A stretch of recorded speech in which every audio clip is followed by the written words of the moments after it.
It's certainly important to note that the climate is changing at an accelerated pace and causing negative impacts for both humans and ecosystems. The latest scientific reports from the Intergovernmental Panel on Climate Change, or IPCC, state that the causal relationship between human activities and temperature changes is unequivocally linked. Atmospheric carbon dioxide concentrations have increased more than 49% since the pre-industrial period. Over the past 60 years, CO2 levels have increased 100 times faster than ever recorded, even including the end of the last ice age. The blanketing effect of higher CO2 concentrations in the Earth's atmosphere is already causing temperature changes. According to the IPCC, the past decade was 1.1 degrees Celsius warmer than the pre-industrial era. And according to a more recent analysis by NASA, the Earth's average surface temperature in 2022 was the 5th warmest on record, while the past 9 years have been the warmest since record-keeping first began in 1880. Notably, the global consensus is that we need to limit warming to 1.5 to 2 degrees Celsius to avoid the worst impacts. At over 1.1 degrees Celsius warming, we're already seeing impacts with more frequent extreme weather events and the melting of glaciers resulting in rising sea levels. Looking forward, even a 2 degrees Celsius increase could have even more drastic impacts. For example, extreme heat events could occur 5.6 to 13.9 times more often. Extreme droughts could occur 2.4 times more often, further stressing food and water security. On our current path, warming could increase by 3 degrees Celsius by 2100, which is well above the 1.5 to 2 degrees Celsius targets. The good news is that many experts feel that we can turn things around by continuing to invest in and accelerate the adoption of the technologies that can help us achieve rapid and deep decarbonization across all industries.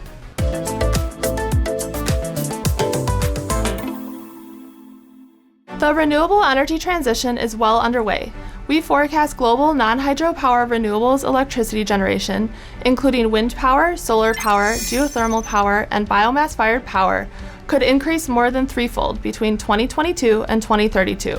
As a result, non-hydro renewables are forecast to account for nearly 1/3 of total electricity generation globally in 2032, up from a much smaller 13% share in 2021. Wind and solar power in particular are becoming the technologies of choice for power project developers, governments, and corporations. Combined, we forecast that they may account for nearly 88% of global forecasted net electricity capacity additions over the next 10 years across all power sources, such as coal, natural gas, nuclear, and renewables. There are 4 main drivers that support the robust growth outlook for renewable energy. First, there are increasingly supportive policy environments around the world. Over 135 countries have economy-wide net zero emissions targets, with nearly all aiming for 2050 or earlier. To incentivize renewable energy adoption, many countries use subsidies, feed-in tariffs, and renewables auctions and project tenders. For example, in 2022, the enactment of the Inflation Reduction Act in the United States created significant tailwinds for renewable energy growth, as it extends and expands tax credits that can be used towards the construction of new renewable energy systems. Second, corporations are increasingly seeking their own renewable energy supply to meet sustainability targets. Top corporate clean energy buyers include Amazon, Microsoft, and Meta. Third, renewable energy systems are often cost competitive with traditional power sources such as coal and natural gas.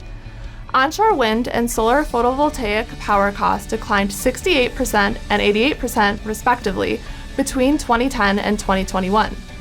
While supply chain challenges increased wind and solar power prices over the past year, both have remained highly cost competitive, given often even steeper cost increases to natural gas. Finally, advancements in wind and solar power technologies, such as solar modules and wind turbines, are expanding the suitability range and performance of systems and further cutting costs.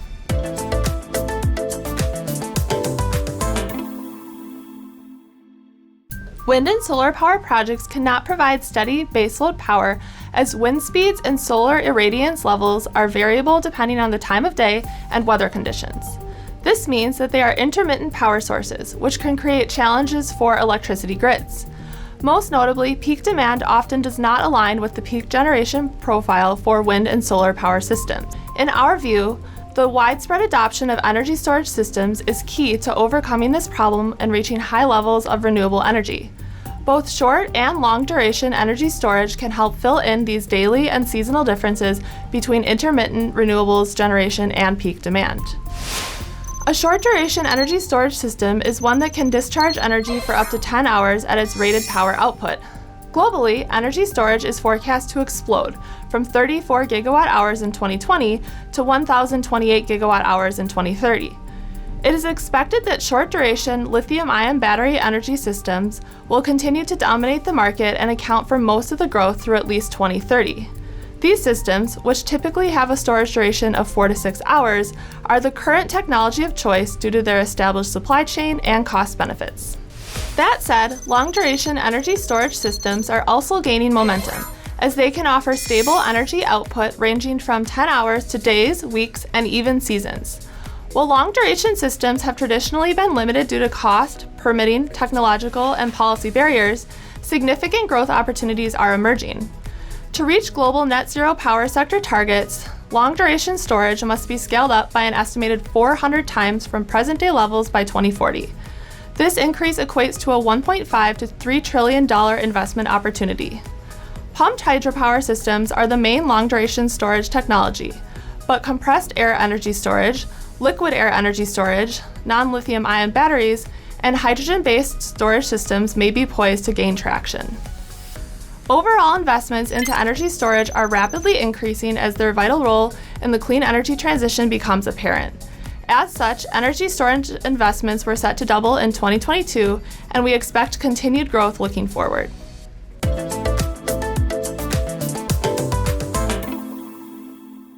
Definitely.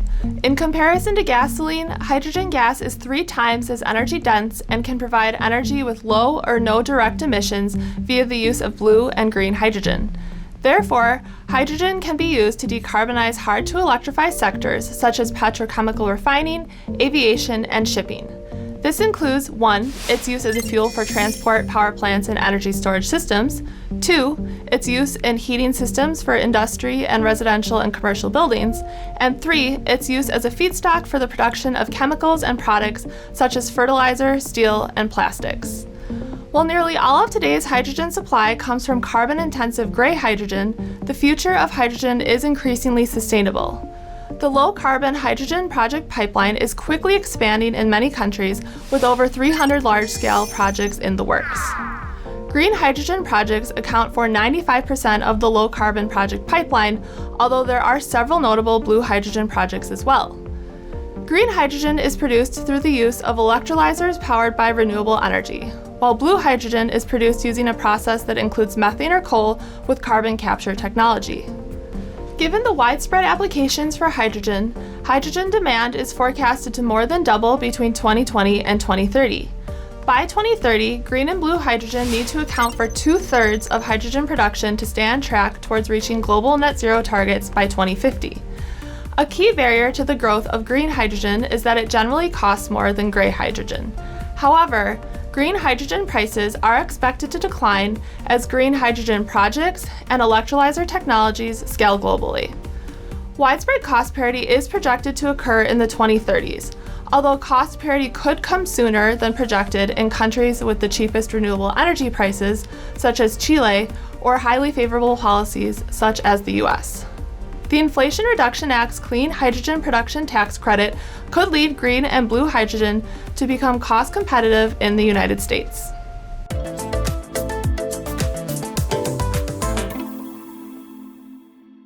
Innovations in ag tech, such as precision agriculture and controlled environment agriculture systems, can bolster the sustainability, efficiency, and yields of agricultural environments. In more urban settings, green buildings can provide significant benefits to building occupants and local communities while reducing greenhouse gas emissions in the building and construction sectors. Along with renewable energy, energy storage, and hydrogen systems, these technologies could see trillions in investments through 2050 as governments and corporations work to address climate change.